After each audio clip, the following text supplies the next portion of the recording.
אנחנו בעזרת השם ניגש ישר לעניין שלשמו התכנסנו. בעזרת השם אנחנו עכשיו נגיד דברי תורה שאנחנו בעזרת השם כולנו נתחזק בו, וזה יהיה לעילוי נשמת המנוח זכריה בן סלם וציונה, לעילוי נשמת אריאל בת דניאל. תן נשמתם בצורה חיים, נשמתם שלום כל ושלום ושרה, נשמת דרכיות ושלום. יצחק בן בתיה. נשמת יצחק בן בתיה. אילן חיים בן אשירה. איך? אילן חיים בן אשירה. נשמת דוד בן שמעון ונשמת כל מתי ישראל אשר מהם. כמובן ברשות מורבי. ואנחנו בעזרת השם נגיד כמה מילים בקשר הפרשת שבוע שלנו לגבי ענייני דיומה של חג החנוכה, וניקח איתנו גם כן מוסר עצום לחיים. שאנחנו יודעים שאומרים לנו בעלי הקבלה, חכמי הקבלה, שהזמנים האלו אנחנו נמצאים בזמנים שהם מאוד מאוד מסוגלים, זמנים מאוד מאוד מיוחדים. אנחנו נכנסנו שבוע שעבר לחודש כסלו, שכל החודש שייך בעצם לחג החנוכה. כלומר, פשט הדברים, יש לנו הזוהר הקדוש בתיקוני הזוהר, תיקון י"ג, שם הוא כותב דבר כזה, שחודש כסלו, מראש חודש עד יום כ"ד לחודש, אנחנו ביחודת התאה. ומיום כ"ה אנחנו ביחודה הילאה. מה הכוונה יחודת התאה? יחודה הילאה, מה פשר הדברים?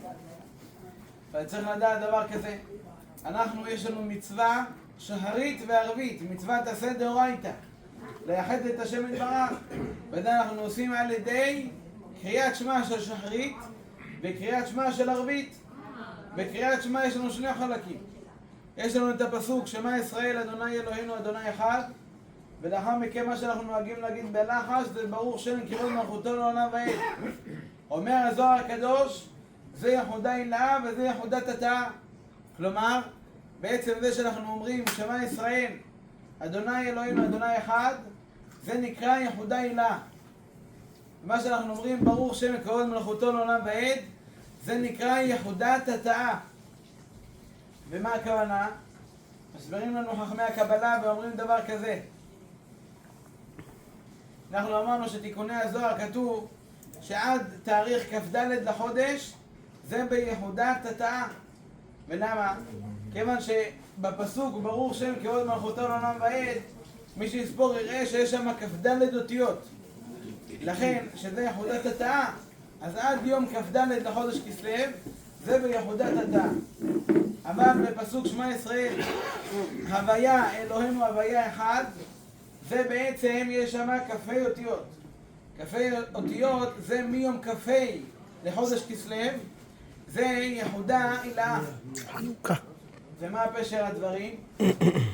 שבעצם ביום כ"ה מתחילים להדליק את נר חנוכה, ובשנים עברו אנחנו דיברנו, אני חושב גם כן אולי פה, שבעצם אנחנו יודעים יש לנו יסוד אור הגנוז, ואני אעריך בו בלי נדר בהמשך, אבל אור הגנוז הוא מתגלה בחג החנוכה, וגנזו השם יתברך מששת ימי המעשה, מבריאת העולם גנזו הקדוש ברוך הוא לצדיקים לעתיד לבוא. מכל מקום הוא מתגלה בחג החנוכה, לכן מהזמן שמתחילים להדליק את נרות חנוכה, אז זה כבר אנחנו נכנסים ליחודה הילאה. ובנוסף לזה אנחנו גם כן נגיד ונסמיך מעניין לעניין באותו עניין, שבעצם הכ"ה אותיות שיש בפסוק שמע ישראל השם אלוקינו השם אחד, לא רק שזה רומז ליחודה הילאה, זה גם כן כ"ה אותיות שיש בייחודים הנעשים בחג החנוכה. מה פשט הדברים? אז אנחנו יודעים, אומרים חכמי הקבלה, יש לנו 10 ספירות, עושה את זה בזריזות: כתר, חוכמה, בינה, חסד, גבורה, תפארת, נצח, הוד, יסוד ומלכות. וצריך לדעת שמה זה 10 ספירות האלו? ממש מלמעלה, בפשטות, וכאשר השם יתברך ברא את העולם, הוא רצה שאנחנו נקבל את האור שלו. וכדי שאנחנו נוכל לקבל את האור שלו ונוכל להכיל אותו, מה שנקרא, צריך להיות כלים שיכולים לקבל. אבל אם אנחנו נקבל את כל השפע של הקדוש ברוך הוא, הכלי שלנו לא יוכל לקבל אותו. לכן מה עשה השם יתברך? בעצם זה נקרא בסוד הצמצום, שהוא בעצם צמצם את האור וחילק אותו לעשר ספירות, שזה כתר חוכמה בינה, חסד גבורה תפארת נצח הוד יסוד ומלכות. בנוסף לזה אמר השם יתברך בבריאת האדם, נעשה אדם בצלמנו כדמותנו. מה הכוונה בצלמנו כדמותנו? בצלם אלוהים ברא אותו. מה הכוונה? אומרים לנו חכמי הקבלה שכשם שיש בעולמות העליונים, ככה יש גם כן בעולמות התחתונים. וכשם שהאדם פועל כאן בעולם העשייה, בעולם שלנו החומרי הגשמי, הוא גם כן פועל את אותו עניין גם כן בעולמות העליונים ברוחניות. וכנגד זה גם כן 10 ספירות מחולקות בגוף האדם, וזה בסוד המרכבה, שכידוע אנחנו מכוונים את סוד המרכבה, מכוונים אותו בתפילת שחרית 10 פעמים, לפני הקורבנות, אחרי הקורבנות, שזה בעצם לפני ברוך שאמר, לפני השתבח ולפני עמידה. זה בעצם סוד המרכבה, שבעצם מה זה אומר? זה אומר שאנחנו מכינים את עצמנו להיות כיסא לשכינה. מה הכוונה? ש10 ספירות מחולקות בגוף האדם. הספרה הכי עליונה זה הכתר. הכתר זה הגולגולת של האדם, הראש. לאחר מכן יש לנו חוכמה בינה. חוכמה בינה זה מחולק במוח האדם. מחולק למוח ימין ומוח שמאל. אז מוח שמאל זה החוכמה, מוח ימין זה החוכמה, מוח שמאל זה הבינה. לאחר מכן יש לנו חסד וגבורה. חסד זה יד ימין, גבורה זה יד שמאל, תפארת זה הגוף, נצח זה רגל ימין, עוד זה רגל שמאל, יסוד זה הברית קודש, ומלכות זה עטרת היסוד. וזה בסוד שנעשה אדם בצלמנו כדמותנו, שלכן השם יתברך ברא את האדם, שאנחנו בשר ודם, ברא אותו גם כן לפי העולמות העליונים, לפני כל מה שיש גם כן בעולמות הרוחניים. אבל כלפי מה דברים אמורים? אנחנו אמרנו שבפסוק שמע ישראל השם אלוקינו השם אחד יש כ"ה אותיות, וזה מתגלה בעצם על ידי היום הכ"ה לחודש כסלו, שזה נר החנוכה. מכל מקום צריך לדעת שזה גם כן כ"ה אותיות שיש בו ייחודים הנעשים בחג החנוכה, וזה נקרא ייחוד נר. מה זה ייחוד נר? אנחנו אמרנו שיש לנו את 10 ספירות. 10 ספירות מחולקות ל3 קבוצות. יש לנו את החב"ד, כן? חסד גבורה תפארת. אחר כך יש לנו את הנצח הוד יסוד ומלכות. כלומר יש לנו את הכחב, חגה, תנאי. אז ממילא בחב"ד יש לנו ייחוד. ייחוד, מה הכוונה ייחוד? זה צירוף של 2 שמות ביחד. כלומר, הצירוף הראשון זה הוויה, שזה י' כ' ו' כ' עם שם אהיה. ואז ממילא זה אות מפה, שזה יוצא י', א', ה', ו', י', ה', כן? זה בעצם כמה אותיות יש לנו שמה. הדין זה ייחוד של הוויה, והוויה זה 10 אותיות, ואהיה זה 10 אותיות, ביחד זה 8. לאחר מכן יש לנו ייחוד של הוויה ואלוקים. אז ממילא שם אלוהים זה 5 אותיות, שם הוויה זה 10 אותיות, זה 9. והייחוד השלישי זה הוויה והאדנות, שזה אמרנו עוד מפה, זה י' א' ה' ד' ו' נ' ה', וזה בעצם הייחוד, זה נקרא ייחוד. אז ממילא יש לנו הוויה של ד', אדנות של ד', זה עוד 8. אז 8 ועוד 8 ועוד 9, ביחד 25. וזה בא לגלות שבעצם זה נקרא ייחוד נר. זה נקרא ייחוד נר. וגם כן אם אנחנו ניכנס קצת יותר, וזה צריך מה שנקרא להאזין היטב, שאם בעצם אנחנו הולכים עכשיו לא כמניין האותיות, אלא כגימטריה של האותיות, אז ממילא נמצא שזה נר. למה זה נר? כי בעצם הוויה, הייחוד הראשון, שזה הוויה ואהיה, כמה זה בגימטריה? ביחד, גימטריה, לא מספר אותיות, זה מז, 47. לאחר מכן יש לנו הוויה ושם אלוהים, זה ביחד גימטריה שלהם, אז אלוהים זה 86, והוויה זה 26, ממילא זה ביחד 86 ועוד 26, זה 112. לאחר מכן יש לנו הוויה ואדנות, הוויה זה עוד 26, אדנות זה, ויש לנו תנון, יש לנו תיוד זה 50, יש לנו ד' א' זה 55. ממילא ביחד הכל יוצא ביחד 46, 55, 47, 55 ו-112 יוצא כגימטריה נר, 250, וזה כל העניין של ייחוד נר. עכשיו צריך לדעת, שאומרים לנו חכמי הקבלה, שכל דבר צריך להסתדר גם כן לפי הפשט. אליבא דאמת יש בזה כמה מהלכים. האם הקבלה צריכה להסתדר עם הפשט, לא צריכה להסתדר עם הפשט. אבל למעשה צריך לדעת שכולי עלמא מסכימים שפרשיות השבוע הם קשורים גם כן לענייני דיומא. ולכן, או אם אנחנו עכשיו פרשת ויצא, יש חידוש יפהפה. שאנחנו מסמיכים את זה לזוהר הקדוש שאמר. הזוהר הקדוש אומר שחודש כסלו כל כולו קשור לחג החנוכה. ולמה אמרנו שכל הכ"ד ימים ראשונים ליחודת התאה, מהיום כ"ה של חנוכה, זה כבר יחודה הילה, שזה בעצם, עשינו את כל החשבון, שזה בעצם כל היחודים של הייחוד נר, של הכוונות. מכל מקום יש לנו מרן הבן איש חי. מרן הבן איש חי, רבנו יוסף חיים מבבל, גדול הגדולים, ענק שבענקים. צריך לדעת שיש לו ספר שנקרא בניהו בן יהוידע. אבל על מה הספר הזה? זה ספר... נשמה שהתעברה. נכון, אבל זה ספר שמה שמצוי היום זה על הש"ס. רק צריך לדעת שמרן הבן איש חי היה ענק שבענקים. והוא כותב בעצמו בכמה פעמים, בכמה נקודות, שלא היה לו את הכסף להוציא את הספרים שלו. לכן אף אגב שהוא הוציא למעלה מ-50 ספרים שיש לנו אותם היום, אבל יש הרבה גנזים, הרבה כתבים שהוא גנז אותם כי לא היה לו מה לעשות איתם, לא היה לו איך להוציא. אבל אחרי עשרות בשנים מצאו אותו איפה? בבונקר של סדאם חוסיין. כן? עכשיו אני לא יודע מה הוא עושה איתו, אבל זה הכל כתוב, זה מקורות, זה לא... יש לנו כמה כתבים שלו גם כן כתב יד, אתה יכול לראות שהוא שלח לגבירי דורו, לאנשים העשירים, שלם עם תשובות, ועל הדרך כתב שהוא צריך כסף כדי להוציא את ה... בכל מקום אז היום התחילו להוציא אותו גם כן לאט לאט. אז היום, מה שיש לנו מצוי היום, כן, בוא נגיד כבר 10 שנים האחרונות, זה ספר בניהו בן יהוידע על הש"ס. כן? על כל הגמרות. אבל היום גם כן הוציאו בניהו בן יהוידע על התורה. ושם הוא כותב חידוש יפהפה. אומר, אנחנו בפרשת שלנו, פרשת ויצא. בפרשת ויצא הפסוק... רוצה חומש? כן, עדיף חומש. אלא, שרקוע. אז קודם כל חומש, תלכו פרשת ויצא, בסדר בזריזות.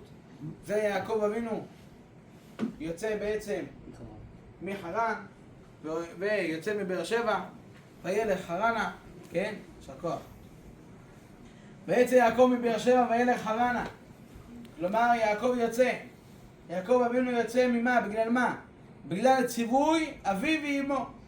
רק עוד מעט אנחנו נראה שהציווי של אבא ואימא זה היה כביכול את אותה פעולה, רק במטרה אחרת. עוד מעט נדבר על זה. אבל מכל מקום ויפגע במקום, וינן שם כי באה השמש, ויקח מאבני המקום וישם מראשותיו, וישכב במקום ההוא. עכשיו כאן זה הנקודה שלנו. ויחלום והנה סולם מוצב ארצה, וראשו מגיע השמיימה. והנה מלאכי אלוהים עולים ויורדים בו, והנה אדוני ניצב עליו, ויאמר, אני אדוני אלוהי אברהם אביך, ואלוהי יצחק, הארץ אשר אתה שוכב עליה, לך אתננה ולזרעך, והיה זרעך כעפר הארץ, ופרצת, ימה וקדמה וצפונה ונגבה, ונברכו בך כל משפחות האדמה וזרעך. כלומר, אנחנו רואים שיעקב אבינו יוצא, ולאחר מכן שוכב על הארץ, וחולם חלום. מה החלום? הנה סולם מוצב ארצה, ראשו מגיע השמיימה, מלאכי אלוהים, מלאכים עולים ויורדים, ואז מי מתגלה אליו? השם יתברך. אומר לו השם יתברך, אני אלוהי אביך, אברהם, ואלוהי יצחק, באתי אליך. תדע לך, המקום אשר אתה שוכב עליו, אדמת קודש. עוד מעט אנחנו נבהר מה הכוונה, המקום אשר אתה שוכב עליו, דווקא המקום הזה ותו לא. ואז הוא אומר, לך אתננה, ולבנים שלך, לכל הדורות לאחר מכן. ואז הוא אומר לו ככה, ופרצת ימה וקדמה וצפונה ונגבה. מה זה ימה וקדמה וצפונה ונגבה? שאתה כתוב, זה דלת רוחות הארץ, כן? יש לנו מזרח, מערב, צפון, דרום. אז ימה זה מערב, וקדמה זה מזרח, צפונה זה צפון, ונגבה זה דרום. אומר לנו מרן הבן איש חי, בבניהו בן יהוידע, צריך לדעת שהייחוד נר, שהוא קשור לחג הסוכות, שהוא קשור לחג חנוכה ובחודש כסלו, הוא מתגלה איפה? אצל יעקב אבינו. ולכן זה קשור, מקשר אותנו לענייני דיומא. שימו לב מה זה כל דבר בתורה, זה הכל הולך, אין דבר שבמקרה. לא דווקא השבוע אנחנו קוראים פרשת ויצא, שבוע הבא וישלח, אין שום דבר במקרה, זה הכל שקול ומדוד ומנון. זה הכל לפי דבר שככה השם יתברך סידר את כל העולם, את כל הבריאה. אומר לנו מרן הבן איש חי, שבמה שהשם יתברך אמר ליעקב אבינו, ופרצת ימה וקדמה וצפונה ונגבה, בזה מתגלה הייחוד של נר. איך זה יכול להיות? הוא אומר שהראשי תיבות של ד' רוחות הארץ, ד' רוחות העולם, זה בעצם גימטריה, הראשי תיבות של ייחוד נר. נעשה את זה ביחד. אז יש לנו ופרצת ימה וקדמה וצפונה ונגבה. אז ימה אמרנו מה זה? מערב. ימה זה מערב. יוד. יוד. יוד זה 10. לאחר מכן וקדמה, קדמה זה קוף. ביחד 110. לאחר מכן צפונה זה 90. ביחד זה 100. נגבה זה נון, זה 50.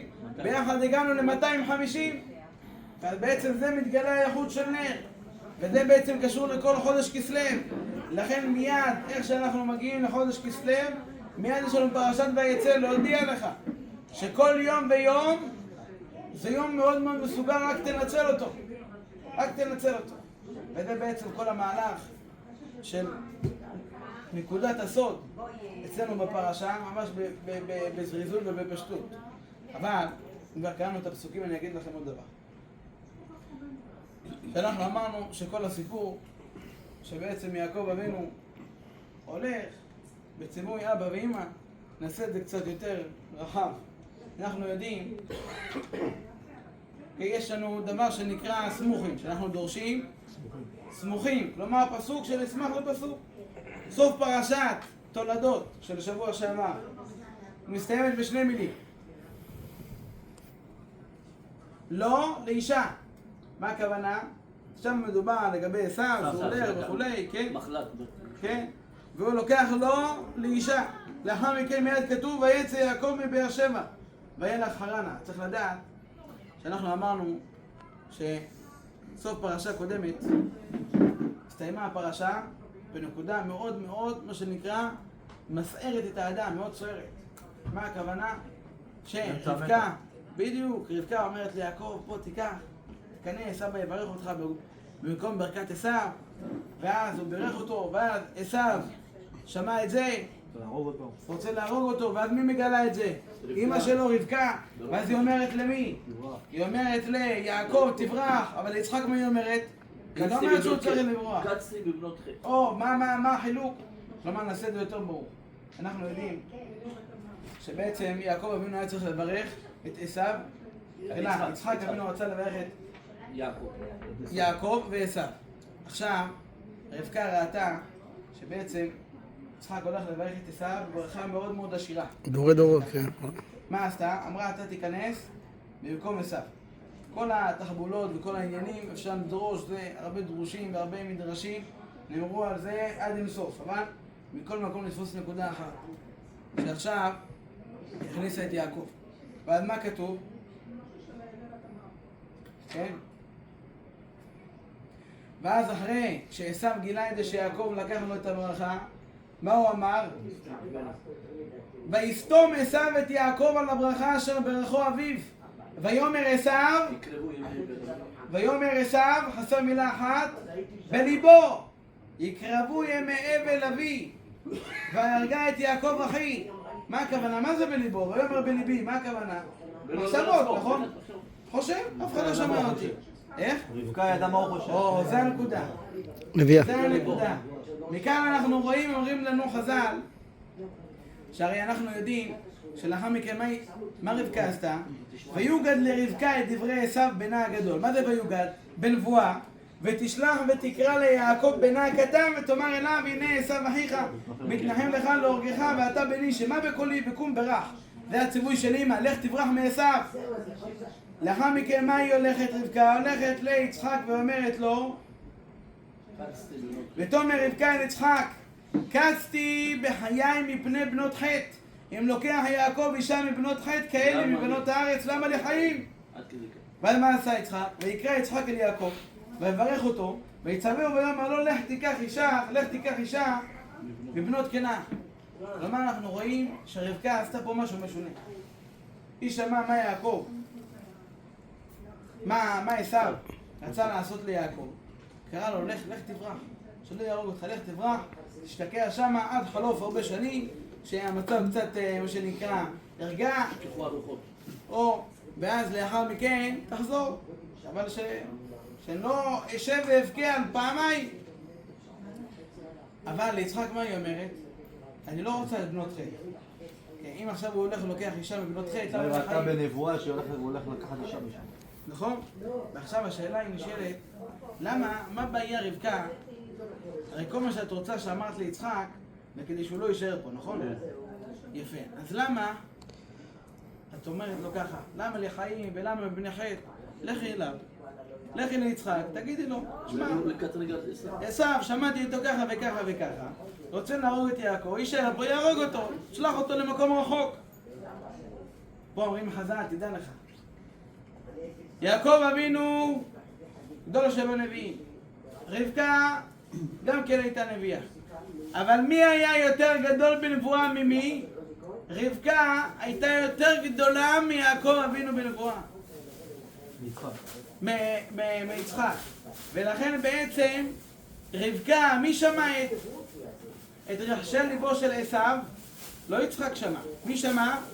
רבקה. לכן בעצם רבקה אומרת ליעקב, לך תברח. אבל יצחק שלא שמע, לא אמרה לו את זה. מכל מקום שניהם יוצאים, בעצם יעקב יוצא בציווי של אביו ושל אמו. ועכשיו רגע, אז עכשיו בעצם אני עכשיו צריך לעשות את אותה פעולה לצאת, אבל אני בעצם צריך לקיים שני ציוויים. ציווי של אמא לברוח, ציווי של אבא לקחת אישה. אז איך זה מסתדר?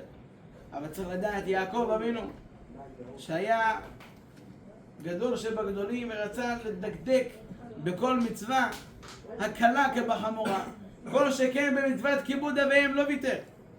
לכן איך אומרת הפרשה הקודמת? לא לאישה. וישמע יעקב אל אביו ואל אמו. ולכן מיד לאחר מכן מה כתוב? ויצא יעקב מבאר שבע וילך חרנה. שואלים מפרשים, רגע, למה אם כתוב ויצא יעקב, למה אם כתוב וילך חרנה? למה כתוב שיצא יעקב מבאר שבע? תרתי למה לי? כי אם אנחנו יודעים שיעקב אבינו היה בבאר שבע, ועכשיו אתה אומר לי יעקב אבינו הלך וילך חרנה, מה אני מבין? שהוא נשאר בבאר שבע או יצא? יצא, מה זה הכפילות הזאת? אומרים חז"ל, נכון, זה רש"י, אבל אומרים חז"ל לפי המהלך שלנו שויצא יעקב זה בשביל ציווי אביו, זה בשביל ציווי אמו שאמרה לו לברוח. וילך חרנה זה בשביל ציווי אמא שלו שאמרה לו שאמרה לו לברוח אל לבן, כן? וילך חרנה, עוד פעם, וילך חרנה זה בשביל יעקב, ויצא מבאר שבע זה בשביל רבקה. מכל מקום לאחר מכן הוא הלך בשביל לקחת אישה, נכון? כציווי אביו. עם כמה אנשים הוא חזר? 4 אנשים הוא חזר. אתם רוצים לראות משהו יפה? כן? ויצא יעקב מבאר שבע. שימו לב. פה זה מגלה לנו ביציאה, מגלה לנו על הסוף. ויצא יעקב מבאר שבע סופי תיבות, ויצא א', יעקב זה ב' מבאר, זה ר', שבע זה עין. אז יש לנו א', ר', ב', עין. מה יצא? 4. אצילות בריאה. זה גם באצילות בריאה יצאה, היצירה, אין פה אבל, כן? מכל מקום סופי תיבות 4. זה בא להגיד לך שכבר ביציאה, אתה יודע עם כמה הוא יחזור? עם 4 נשים. ולמה זה בסופי תיבות ולא בראשי תיבות? כי תחילתו מראה על סופו. שכבר בהתחלה אתה יכול לדעת את הסוף. וזה הכוונה. בכל מקום אנחנו נמשיך עוד קצת בפרשה. כן? עוד קצת אנחנו נמשיך. שאנחנו קראנו את כל החלום של יעקב אבינו. אבל את רחל גם בקריית 4. נכון, נכון. צריך לדעת למה רחל נקברה בקריית 4 ולא במערת המכפלה. יש לנו על זה מהלך שלם, שזה שיעור שלם בפני עצמו. למה? למה לא נקברה איתו במערת המכפלה? נקרא לאחותה, היא הפסידה את המערכת המכפלה. רש"י! שבני לחזור מהגלות, יעקב דווקא. גם נכון. אבל רש"י, מה כותב רש"י? רש"י כותב, שימו לב. רש"י כותב לנו ככה. והנה אדוני ניצב עליו ויאמר, אני אדוני אלוהי אברהם אביך ולא יצחק, הארץ אשר אתה שוכב עליה לך יתננה ולזרעך. קודם כל למה רחל לא זכתה להיקבר עם יעקב אבינו במערת המכפלה? ואומר רש"י שוויתרה ללאה על מה? על היום שהייתה צריכה להיות עם יעקב. וכיוון שזלזלה במשכב הצדיק, לא זכתה להיקבר איתו. זה יסוד עצום, אמרתי לכם לשוב בפני עצמו. אבל מכל מקום אנחנו רק נמשיך את הנקודה שלנו, בזה אני מסיים. שאנחנו יודעים שיעקב אבינו, מה הוא חולם? יעקב אבינו חולם סולם. מלאכים עולים ויורדים. השם יתברך מתגלה אליו, ואומר לו, אלוהי אברהם, אלוהי יצחק, הארץ אשר אתה שוכב עליה. אז ככה, אנחנו צריכים לדעת שבהמשך הפרשה יש לנו את המקרה עם בנימין.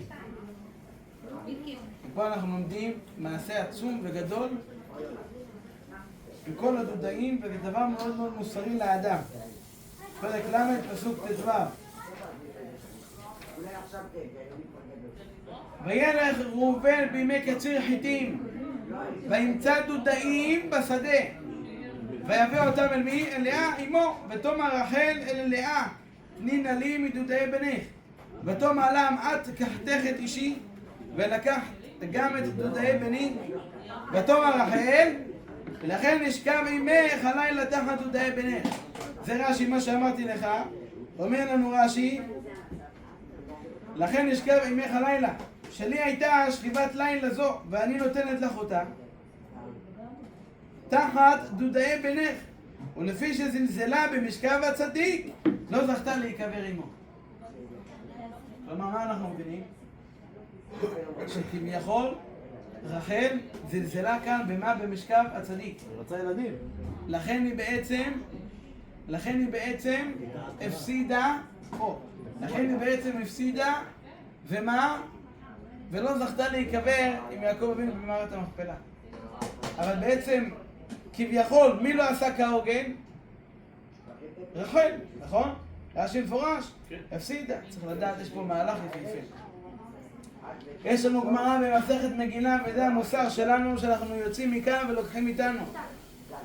אומרת הגמרא במסכת מגילה, מידת חסידות שאסור לאדם להיות שש ושמח במקום שיש תקלה לחברך. גמרא מפורשת, אסור לאדם להיות שמח במקום שחברך הפסיד או במקום שקרה לו תקלה. ועכשיו המהלך הוא כזה. שימו לב שבעצם כביכול מי לא עשה כהוגן? לא רחל. מי שלא עשה כהוגן זה בנימין. זה בנימין. אבל לפני שאני אגיד לכם את הנקודה העצומה הזאת, אנחנו נשאלנו עוד שאלה לגבי אומרת הגמרא, אמרנו שמידת חסידות שאל יהיה שש ושמח בהצלחתך כאשר חברך. יפה, אז בעצם אני שואל שאלה. אנחנו עכשיו כאן יושבים. אתה שומע את השכן שלך, שבנה יחידה מאחורה, שומע אותו שמישהו השתנקר עליו, באו העירייה, כיסחו לו את כל הצורה. כן? אם אתה עכשיו תשב פה ותצחק, או שתשב פה ותעצור את עצמך מלצחוק, מה אתה תבוא ותגיד? שהואיל ואני לא צחקתי במידת חסידות, אם אתה היית צוחק, אתה היית בן אדם שאין לו דרך ארץ. אתה היית בן אדם מושחת, אתה צוחק על אדם שמפסיד. אני לא מבין את הגמרא. מה הגמרא רוצה ממני? מה הכוונה? אל תהיה שמח? אל תהיה שמח בנפילה של חברך. מה הכוונה? זה לא מידת חסידות. מי ששש ושמח כאשר חברו נפל, או כאשר חברו לא הצליח, הוא אדם מושחת. אומרים חז"ל, אתה לא הבנת את הגמרא. אתה יודע מה הגמרא? כוונת הגמרא לומר דבר כזה: כאשר אתה מצליח, כאשר אתה עשית משהו שהצלחת בו, אתה יודע, החבר שלך לא הייתה לו שום נפילה, אבל גם לא היה לו את ההצלחה שלך. אל תבוא ותהיה שמח כדי לעקוץ את הבן אדם. מה הכוונה? יש בבניין, בניין מגורים, זוג, השם יתברך זיכה אותו בהולדת בן, ברית מילה. הגיע היום השמיני, כידוע אסור להזמין לברית מילה, מודיעים שיש ברית מילה. אז ממילא מבינים שאם הוא מודיע אתה צריך לבוא, יש עניין שלא מזמינים אותך לברית. מכל מקום, הוא בא עכשיו רוצה שש ושמח אבי הבן, שש ושמח אבי הבן, כולו מקפץ, ועכשיו הוא רוצה לתלות במעלית הזמנה שהבניין, חבריים בבניין יבואו. הוא בא תולה, אחרי שהוא תולה הוא נזכר, אלו בקומה 8 כבר כמה שנים אין להם ילדים. אבל עכשיו רגע, אני רוצה להזמין את כל הציבור, הצלחתי, השם בר זיכה אותי, למה לא? אומרת הגמרא, אל תהיה שש ושמח כאשר חברך לא. מה הכוונה? שאלנו שמידת חסידות, שאותו בן אדם שתולה את השלט, הוא יודע שאותו זוג למעלה שלא זכה עדיין לילדים, הוא ישמח בשמחתי, אבל איפה שהוא יהיה לו צביטה בלב. איפה שהוא יהיה לו צביטה בלב. לכן מה הוא עושה? הוא לא תולה את השלט, כי יגיד אני מוכן למעט בשמחתי כדי שלא יהיה לחברי צביטה בלב. וזה הכוונה, שזה מידת חסידות, וזה להיות חסיד. יענה וחסיד, זה כוונת הגמרא. ולכן בעצם אומרים לנו חז"ל מהלך יפהפה, שלא רחל הייתה אשמה. כביכול מי שהיה אשם, מדקדקים ובצדיקים כחוט השערה, שמידת חסידות ויהיה לפניהם כעיקר הדין. כביכול איפשהו היה פה חוסר אצל בנימין. בנימין, אתה הולך לסוח אצל ראובן, מחילה, אתה הולך לסוח בשדה, אתה מוצא דודאים, למה אתה נותן אותם ללאה? אמא שלו. אמא שלו, למה אתה נותן אותם ללאה? הרי הדודאים היה להם סגולה, נכון? זה בדיוק הנקודה. אנחנו נדבר את זה קצת יותר, שמה? הדודאים זה סגולה הייתה להם להיפקד בבנים. אז למה אתה נותן אותו לאמא? אומרים החז"ל לפי הדרגה שלו, נכון, אחרי יהודה. הפשט לפי הדרגה שלו, הוא היה צריך לתת את זה לרחל.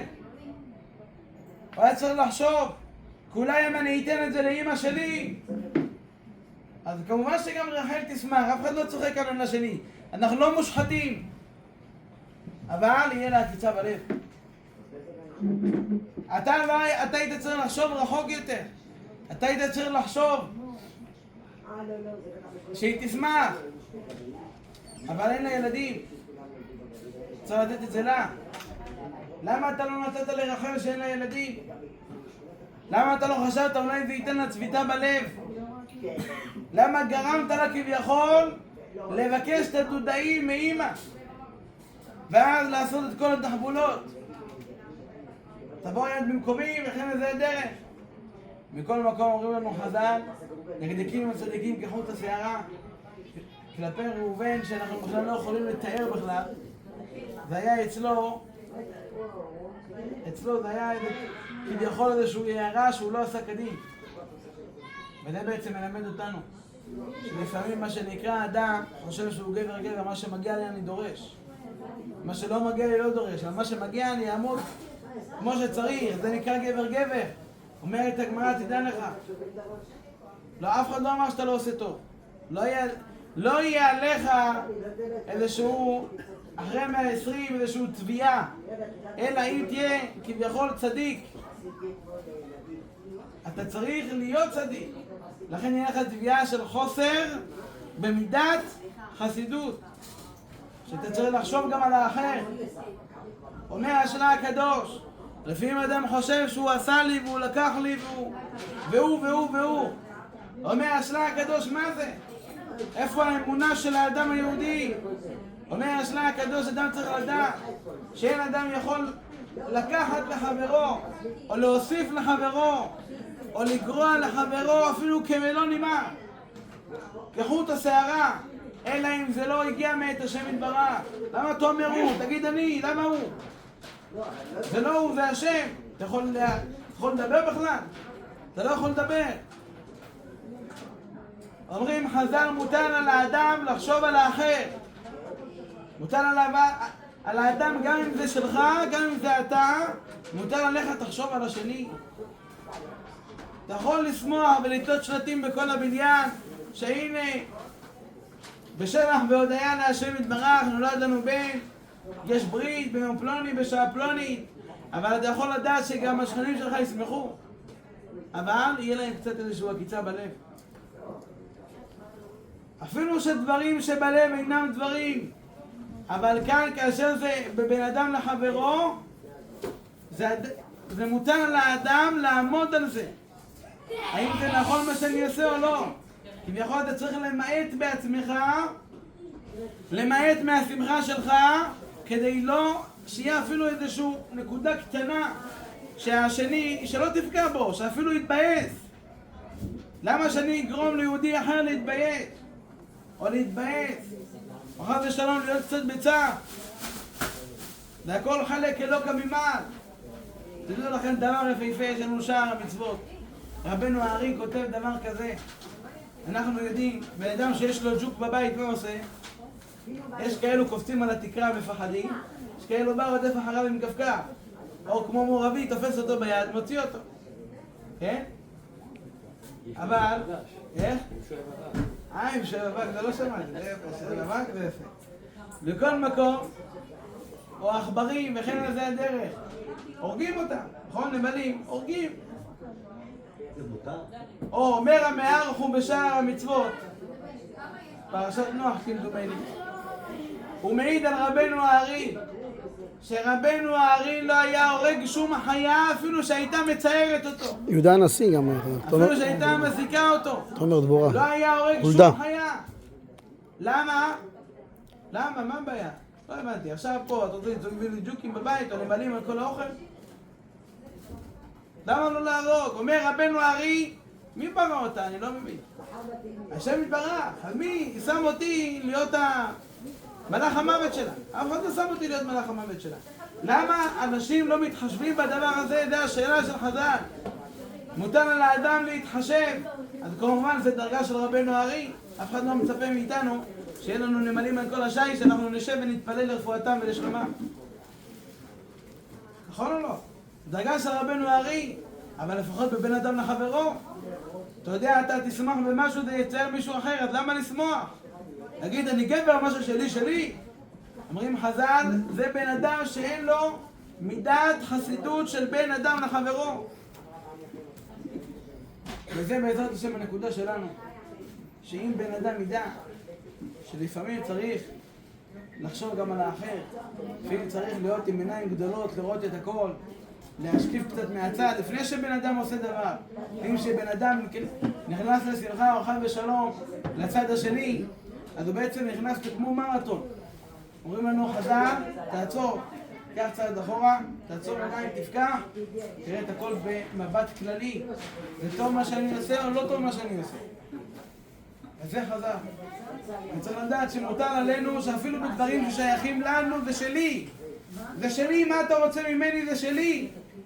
אומרים חז"ל, מוטל עליך גם כן להתבונן במשקפיים של האחר. איך השכן שלך יקבל את זה? איך השכן שלך יקבל את זה? יקבל את זה טוב? או שישתוק ולא יגיד כלום, אפילו נשמח בשמחתך, אבל בפנים יהיה לו משהו לא טוב. ועל ידי זה שבאמת אדם ידאג לחברו ונזכה לקיים. אמן. רבי עקיבא, ואהבת לרעך כמוך, זה כלל גדול בתורה. לפי הקבלה אומר לנו מרן הבן איש חי והפוסקי, לפני שהאדם קם בבוקר, לפני שהוא מתפלל שחרית להשם יתברך, מה כתוב בסידור?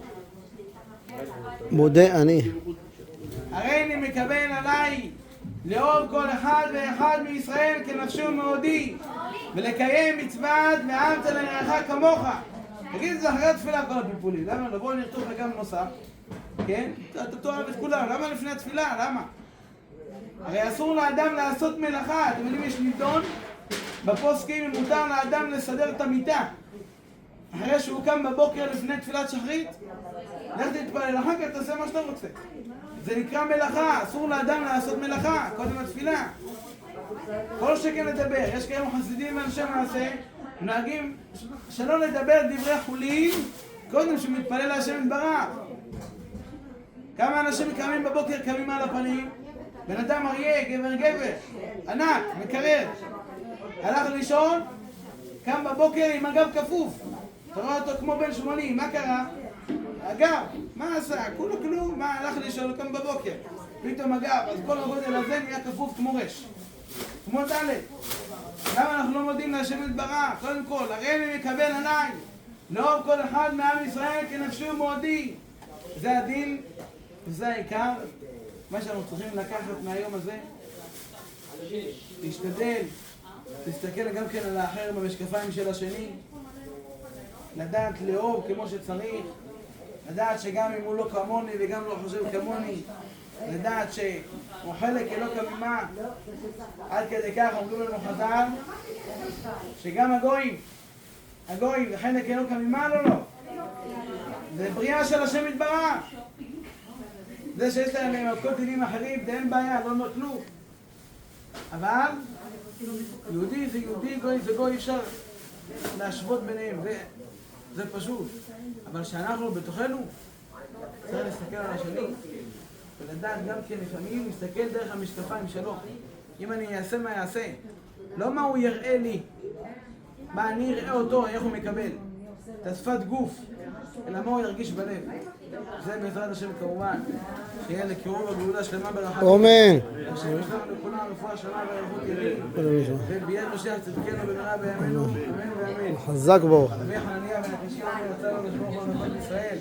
לפיכך הרבה להם תורה ומצוות שנאמר אדוני חפץ למען